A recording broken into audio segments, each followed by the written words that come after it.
Hello friends, welcome to DS academy. हम पढ़ रहे हैं फ्लावरिंग प्लांट्स, ठीक है, यानी कि reproduction in flowering plants 12th class की बायोलॉजी को। तो अभी तक हमने डबल फर्टिलाइजेशन तक कंप्लीट कर लिया है। अब हम करेंगे पोस्ट फर्टिलाइजेशन इवेंट्स को, ठीक है। तो देखिए, डबल फर्टिलाइजेशन में हमने क्या देखा था। डबल फर्टिलाइजेशन में आपने देखा था इस तरीके का, मतलब जो ओवरी थी उसमें एक तो था चैलेजल एंड, ठीक है, चैलेजल एंड, और एक था एक साइड माइक्रोपिलर एंड। ओके, ये माइक्रोपिलर था, ये चैलेजल था। चैलेजल की साइड थी 3 एंटीपोडल सेल, इस तरीके से। Okay, 3 antipodal cell, 2 polar nuclei थे यहाँ पर, मतलब हमने इसको अभी अपोजिट कर दिया है।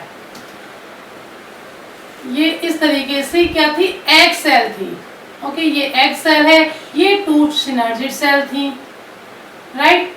अब ये यहाँ पर 2 मेल गैमीट आए थे। 2 मेल गैमीट में, यानी कि यहाँ से माइक्रोपिलर एंड से मेल गैमीट यहाँ से घुसे थे। इसको मैंने अपोजिट कर दिया है। अगर इसको हम सीधा कर लें तो मान लीजिए यहाँ माइक्रोपिलर एंड है, ये माइक्रोपिलर एंड कहाँ है, ये माइक्रोपिलर एंड है, और ये चैलेजल एंड अगर ये हम मान लें तो माइक्रोपिलर एंड की तरफ ये 2 एग सेल थी। ये एक एग सेल, 2 सिनर्जिड सेल थी, ये एंटीपोडल सेल थी। तो जब मेल गैमीट आया था तो मेल गैमीट एक ने तो यहाँ पर एग सेल से फ्यूज्ड किया था, राइट, और एक ने पोलर न्यूक्लियाई से फ्यूज्ड किया था। अब इसी को हमने अपोजिट एनसीईआरटी के अकॉर्डिंग बना दिया है कि माइक्रोपिलर एंड ऊपर और नीचे चैलेजल एंड, आपको ऐसे भी समझ में आ जाए, ठीक है। तो यहाँ से मेल गैमीट एंटर हुए थे। ओके, तो देखिए, जब एक मेल गैमीट एंटर हुआ तो एक किससे फ्यूज्ड हुआ, जाके एग सेल से, यानी कि एग सेल जो है ना, एग सेल से एक मेल गैमीट फ्यूज्ड हुआ। ये मेल गैमीट है, ये फ्यूज्ड होगा एग सेल से। तब हम इस प्रोसेस को क्या कहेंगे, सिंगेमी, ठीक है, सिंगेमी। और ये बनाएगा क्या, प्रोडक्ट क्या बनेगा, जाइगोट,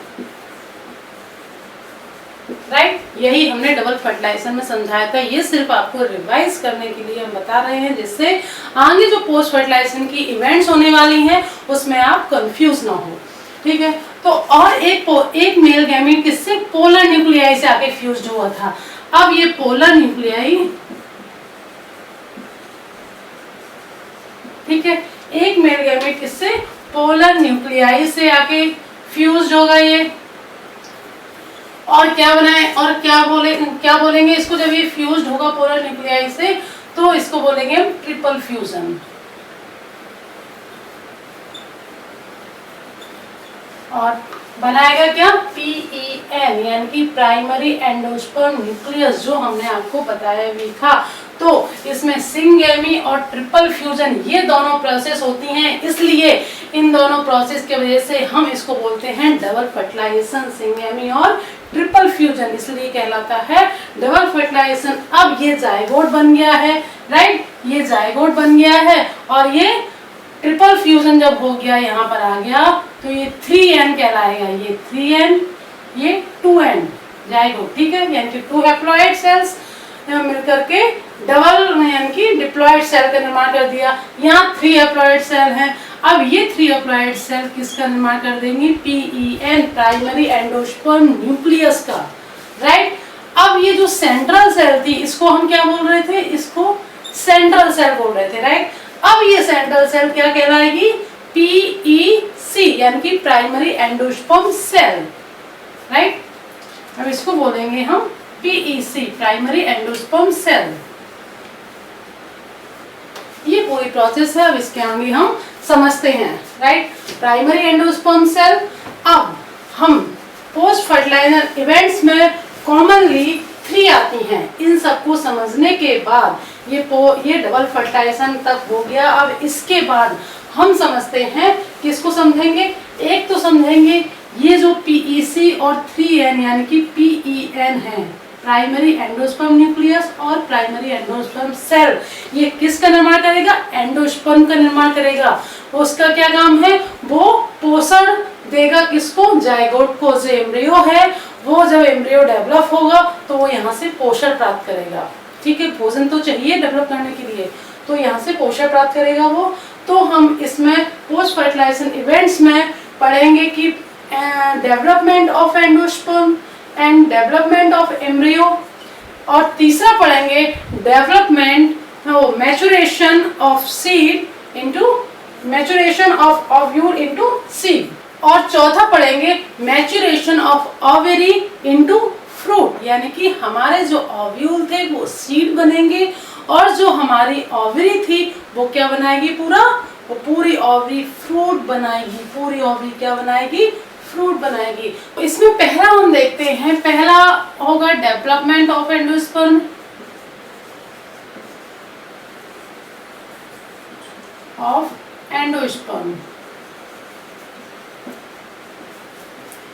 ठीक है, एंड सेकेंड इवेंट्स होगा डेवलपमेंट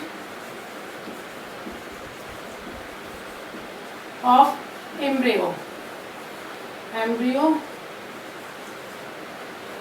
थर्ड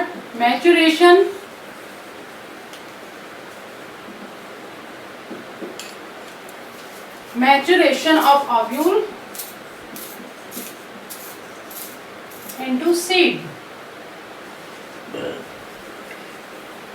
फोर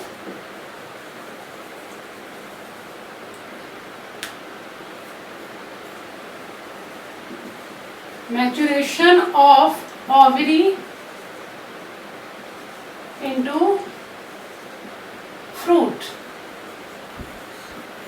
ठीक है, तो ये चार इवेंट्स जो है ना, ये चारों यानी कि एंडोस्पर्म का डेवलपमेंट, एम्ब्रियो का डेवलपमेंट और सीड का कैसे मैच्योर होते हैं सीड, और फ्रूट कैसे बनता है, इन चार चीजों को हम इसमें पढ़ेंगे किसके अंदर? पोस्ट फर्टिलाइजेशन इवेंट्स के अंदर। ठीक है, इन चारों प्रोसेस को, क्योंकि एंडोस्पर्म जो है वो किससे बनता है? PEN, जो प्राइमरी एंडोस्पर्म न्यूक्लियस है, कहाँ पर है? प्राइमरी एंडोस्पर्म सेल के अंदर। तो उससे किसका डेवलपमेंट होता है? एंडोस्पर्म का डेवलपमेंट होता है। और एम्ब्रियो का डेवलपमेंट किससे होता है? जायगोट के द्वारा। ठीक है, जायगोट जो है वो आगे चल करके एम्ब्रियो में डेवलप हो जाता है, एम्ब्रियो बन जाता है। ठीक है, मैचुरेशन ऑफ सीड यानी कि जो ओव्यूल है वो किसमें कन्वर्ट हो जाते हैं? सीड में, और ओवरी है वो किसका निर्माण करती है? फ्रूट का निर्माण करती है। तो इन चारों टर्म को हम पढ़ेंगे पोस्ट फर्टिलाइजेशन इवेंट्स में। ठीक है, तो पहले हम पढ़ते हैं डेवलपमेंट ऑफ एंडोस्पर्म। अब डेवलपमेंट ऑफ एंडोस्पर्म हम एम्ब्रियो के पहले क्यों पढ़ रहे हैं? क्योंकि एम्ब्रियो से पहले एंडोस्पर्म का डेवलपमेंट होता है, क्योंकि एम्ब्रियो को डेवलप होने के लिए यानी कि भ्रूण में चेंज होने के लिए उसे भोजन की जरूरत तो पड़ेगी।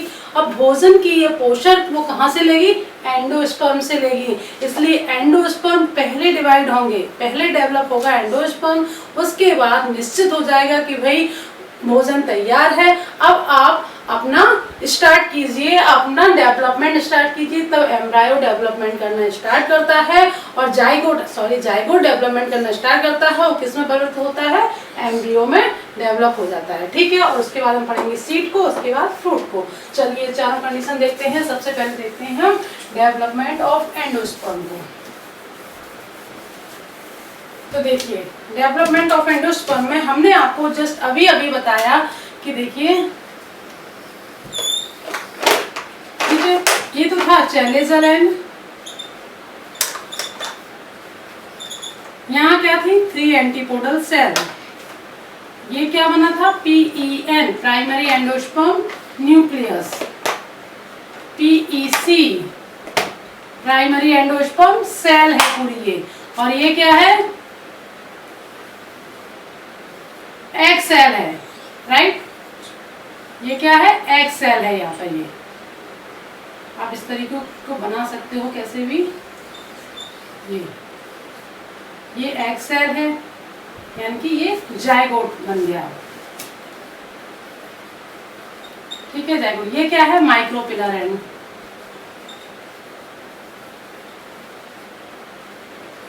इन चीजों को ध्यान रखना बहुत जरूरत है, ठीक है।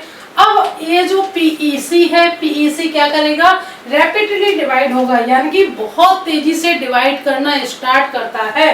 तो जो पीईसी है वो क्या करेगा, ये पीईसी यानी कि primary endosperm cell, primary endosperm cell यानी कि पीईसी, पीईसी क्या होगा, बहुत तेजी से डिवाइड करेगा, यानी कि रिपीटेडली डिवाइड होगा।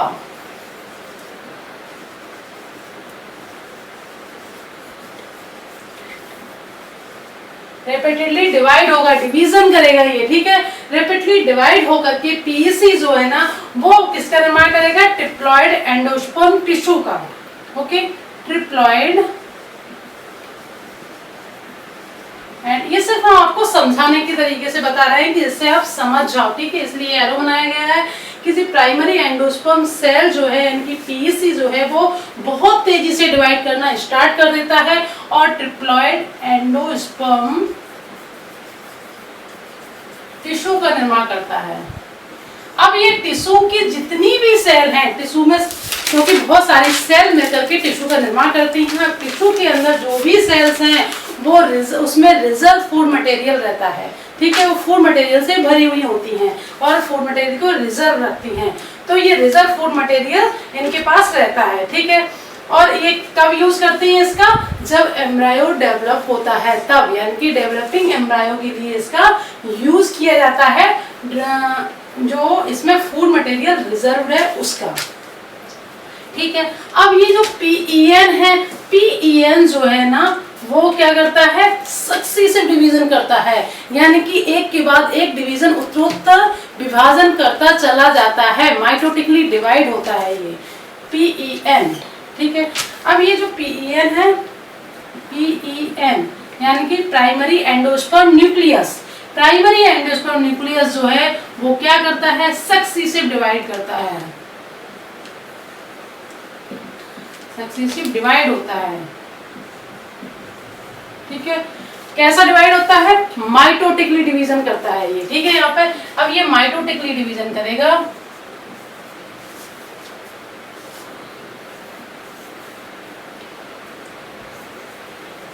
माइटोटिकली डिवीजन करेगा, ठीक है। ये माइटोटिकली डिवीजन करके किसका निर्माण करता है, पीईएन जो है ना वो बहुत सारे न्यूक्लियर का निर्माण कर देता है। एक न्यूक्लियर है, ठीक है, ये एक दो भागों में बढ़ जाएगा, दो न्यूक्लियर बन जाएंगे। अब ये दोनों फिर से डिवाइड होंगे, 4 न्यूक्लियर बन जाएंगे, फिर से डिवाइड हो गए 8 न्यूक्लियर बन जाएंगे, यानी कि ये बहुत सारे हजारों न्यूक्लियर बना देते हैं, बहुत सारे न्यूक्लियर बना देते हैं। ध्यान रखो ये सेल नहीं है, ये न्यूक्लियर हैं, इनके ऊपर सेल वॉल नहीं है अभी, ठीक है, इसलिए हम इसको बोलते हैं न्यूक्लियर एंडोस्पर्म, ठीक है, न्यूक्लियर एंडोस्पर्म। जब इनके ऊपर सेल वॉल चढ़ जाएगी, सेल वॉल आ जाएगी, यानी कि जो न्यूक्लियर है ये अपने चारों ओर सेल वॉल का निर्माण कर लेंगे, तब ये क्या कहलाएंगे, सेल्यूलर एंडोस्पर्म, ठीक है। तो जब पीईएन जो है वो माइटोटिकली डिवीजन करता है, माइटोटिकली डिवीजन करने के बाद ये किसमें डिवाइड हो जाता है, प्राइमरी मल्टी न्यूक्लियर कंडीशन है। इसकी कौन सी कंडीशन आ जाती है माइटोटिकली डिवीजन के बाद, मल्टी न्यूक्लियर कंडीशन,